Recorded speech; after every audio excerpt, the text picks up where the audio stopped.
நம்மக்கிட்ட ஏற்கனவே இருக்கிற பெட்ரோல் ஸ்கூட்டரில் மாடிஃபிகேஷன் பண்ணாமல் எந்த பார்ட்டியும் திருப்பி எடுத்துகிட்டு போட்டு ரீப்ளேஸ் பண்ணாமல் ஒரு எக்ஸ்ட்ரா ஃபிட்டிங் கிட்டு வச்சு அதை ஒரு எலக்ட்ரிக்காக மாற்றினா எப்படி இருக்கும்?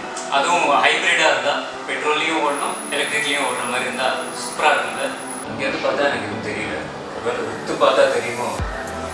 இந்த ஒரு விஷயத்த வந்து நிறைய மெத்தட்ஸில் பண்ணலாம். ஃப்ரண்ட் வீலில், பேக்கில், மிட் டிரைவ் அந்த மாதிரி நிறைய பண்ணலாம்.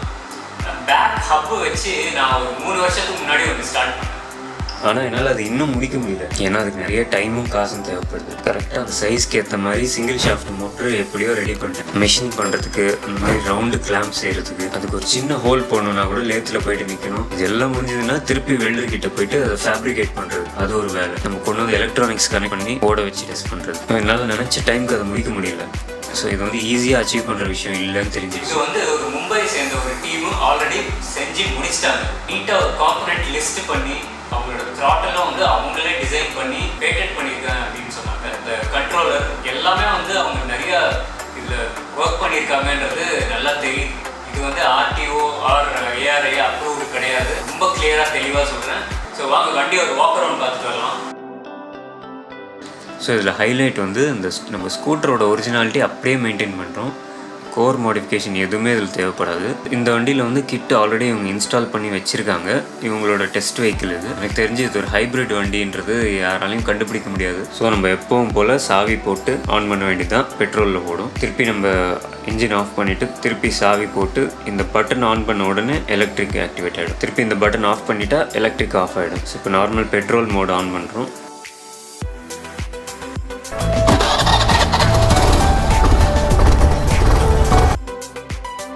ஸோ இப்போ திருப்பி இக்னிஷன் ஆன் பண்ணிவிட்டு எலக்ட்ரிக் ஸ்விட்ச் ஆன் பண்ணுறோம். இப்போ வண்டி எலக்ட்ரிக்கில் ஓடும்.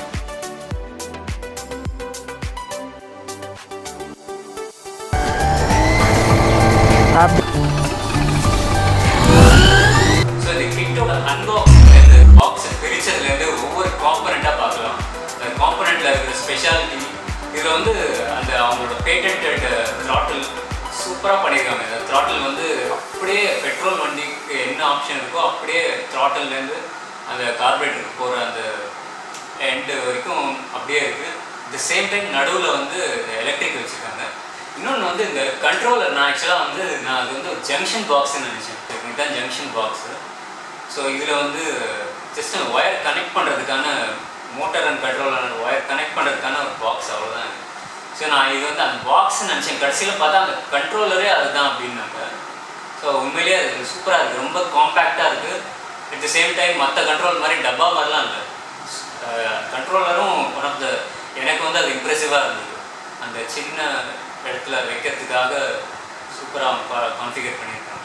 இந்த கிட்டில் என்னென்ன காம்பனண்ட்ஸ் வருது, இது எப்படிலாம் ஃபிட் பண்ணுறது, அந்த அந்த எல்லா சீக்ரெட்ஸும் வந்து நம்ம இந்த வீடியோவில் பார்க்கலாம். ஆக்சுவலாக சீக்ரெட் இல்லை, எப்போது சேல் பண்ண ஆரம்பிச்சிட்டாங்க. ஸோ உலகம் ஃபுல்லாக இது பார்த்துருப்பாங்க. நம்ம அதை எப்படி ஃபிக்ஸ் பண்ணுறாங்கன்றதும் ஃபுல்லாக ஸ்டார்டிங்லேருந்து எண்டு வரைக்கும் பார்த்துக்கலாம். இது ரோட்டில் ஓட்டியும் பார்க்கலாம், எப்படி இருக்குன்னு பார்க்கலாம்.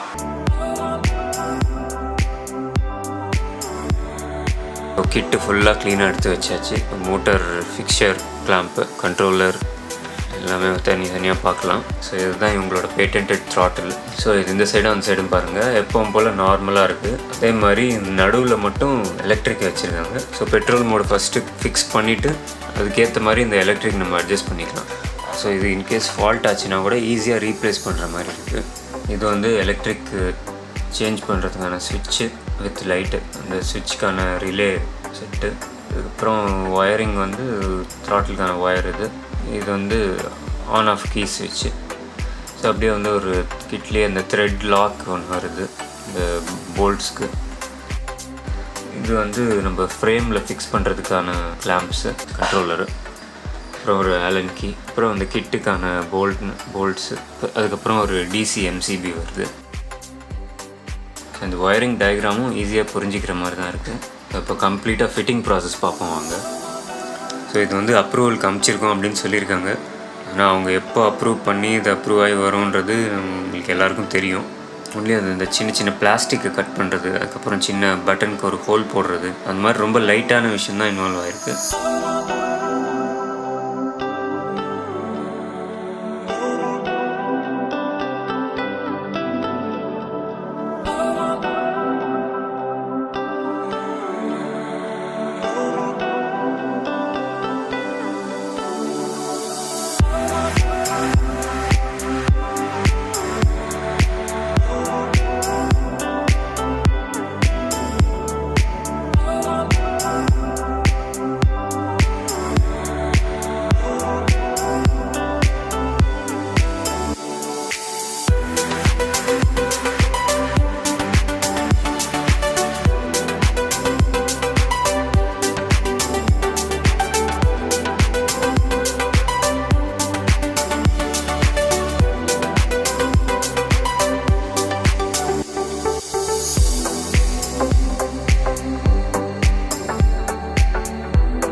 ஸோ நான் சொன்ன கண்ட்ரோலர் பாருங்கள், இது அப்படியே ஜங்ஷன் பாக்ஸ் மாதிரியே இருக்குது பார்க்கும்போது. ஆனால் ஃபுல் கண்ட்ரோலரே இதுதான், நல்லா காம்பேக்டாக இருக்குது.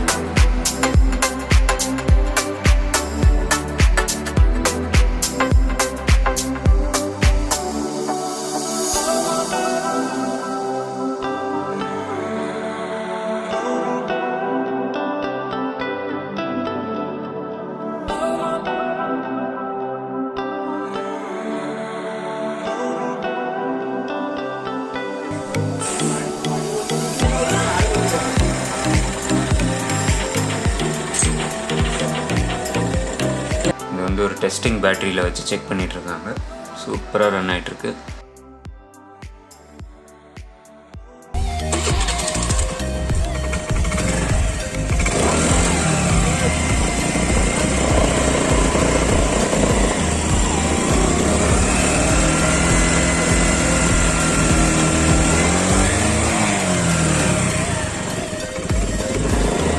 இது வரைக்கும் நம்ம தியரட்டிக்கலாக நினச்சதை பண்ணிட்டோம்.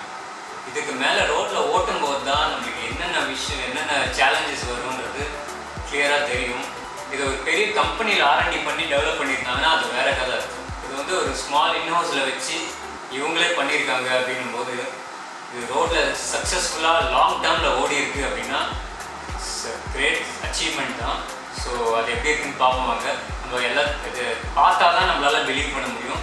ஸோ அவங்க ஸ்ட்ரைட்டாக வண்டி எப்படி ஓடுதுன்னு பார்க்கலாம். ஸோ வண்டி ஃபுல்லாக பக்காவாக இன்ஸ்டால் பண்ணி அவுட்டோர் கொண்டு வந்தாச்சு.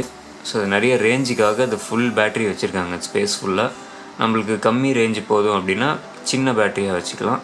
ஸோ தட் நம்மளுக்கு திங்ஸ் வைக்கிறதுக்கும் இடம் இருக்கும். இது வந்து ஒரு டிட்டாச்சபிள் பேட்ரி பேக். மற்றபடி வண்டி ஒரிஜினாலிட்டி அப்படியே இருக்கு பாருங்கள். ஸோ இவர் தான் விகாஸ் சார். இவர் தான் இந்த ப்ராடக்ட்டை டெஸ்ட் பண்ணி வீடியோ போட்டிருக்காரு. இந்த வீடியோ எனக்கு இவர் தான் அனுப்பிச்சார். உங்களுக்கு இந்த கிட்டை பற்றி எந்த டீட்டெயில் வேணாலும் நீங்கள் டைரெக்டாக காண்டாக்ட் பண்ணிக்கலாம். டிஸ்கிரிப்ஷனில் டீட்டெயில் கொடுத்துருக்கேன். ஓகே, பெட்ரோல் மோடு பக்காவாக இருக்குது as usual. Okay, petrol mode எப்போவும் போல் ஸ்கூட்டரில் எப்போவும் இருக்கிற மாதிரி பக்காவாக இருக்குது. ஸோ இது பார்க்கும்போது ஜஸ்ட் ஒரு வீலில் ஒரு எக்ஸ்ட்ரா ஃபிட்டிங் மாதிரி தான் இருக்குது. எனக்கு தெரிஞ்சு இது ஒரு ஹைப்ரிட் வண்டின்றது யாராலையும் கண்டுபிடிக்க முடியாது. ஸோ எலக்ட்ரிக்லேயும் ஸ்பீடோமீட்டர் உட்பட எல்லாமே நார்மலாக ஆஸ் யூஷுவல் ஒர்க் ஆகுது. வீல் ஸ்டெபிலிட்டியும் பார்க்குறதுக்கு பக்காவாக இருக்கிற மாதிரி இருக்குது. நார்மலாக இந்த இடத்துல தான் கொஞ்சம் பிரச்சனையான இடம். பட் பார்க்கும்போது வண்டி ஸ்மூத்தாக போகிற மாதிரி இருக்குது. கலக்கிட்டிங்க smart tech team, great work. பல பேர் கேட்குற சந்தேகம், வாட்டர் வாஷ் பண்ணலாமா வேணாமா? உங்களுக்கான பதிலை நீங்களே பாருங்கள். தாராளமாக பண்ணலாம். இந்த மாதிரி எக்கச்சக்க அப்டேட்ஸ் இருக்குது. இன்னும் நீங்கள் சப்ஸ்கிரைப் பண்ணலைன்னா கண்டிப்பாக பண்ணுங்கள். டெஃபினட்டாக உங்களுக்கு யூஸ் ஆகும். அடுத்த பதிவில் மீண்டும் சந்திக்கலாம். உங்கள் கிரீன் டெக் நண்பன்.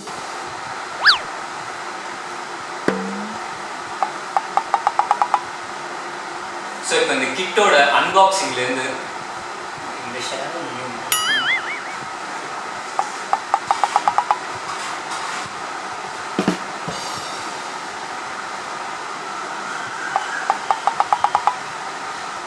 இது வந்து கம்பெனி மூலமாக இது வந்து ஒரு பெரிய கம்பெனியில் R&D பண்ணி ஸோ இதுக்கு ஒவ்வொரு சின்ன இந்த ஒவ்வொரு விஷயத்துக்கும் பின்னாடி எவ்வளோ கஷ்டம் இருக்குன்றது உங்களுக்கு ஒரு ஐடியா கிடச்சிருக்குன்னு நினைக்கிறேன். வீடியோவில் உழைப்பு இருக்குது அப்படின்னு தோணுச்சுன்னா நீங்கள் ஒரு லைக் கொடுங்க.